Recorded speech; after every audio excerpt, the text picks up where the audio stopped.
am luat repede din buzunar. A treia mingiuță, am dus-o în mâna stângă, super, te rog aici. Țiplă.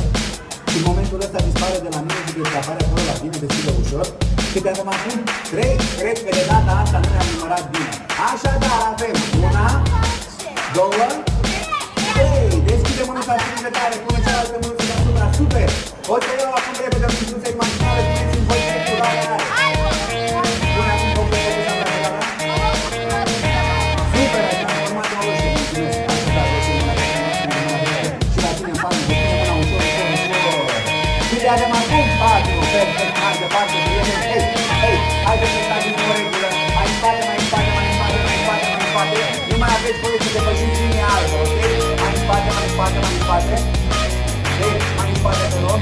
Linia albă, aceea de acolo, nu aveți voie să depășiți. Bine? Perfect. Mai departe, mai departe să facem un joc foarte simplu, cu cele 4 minute.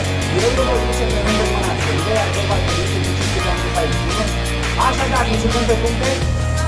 Hai să vedem pentru 10 puncte. O mingiuță la mine în palmă.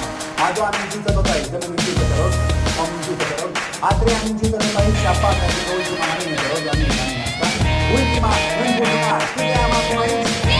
Le-am pus corect 2, am câștigat 10 puncte. Încă o dată pentru 100 de puncte. O singură mingiuță la mine în mâna stângă. A doua și ultima la mine, te rog. În buzunar. Câte am? Le-am pus corect 3, am câștigat încă 100 de puncte. Ia să vedem. Pentru 1000 de puncte. O mingiuță la mine în palmă. A doua mingiuță tot aici. Acum am 2 și a treia ultima la mine, te rog. În buzunar. Câte am acum aici? Le-am pus corect una. Așadar, pentru 1000 de puncte. O singură mingiuță la mine în palmă. Câte am?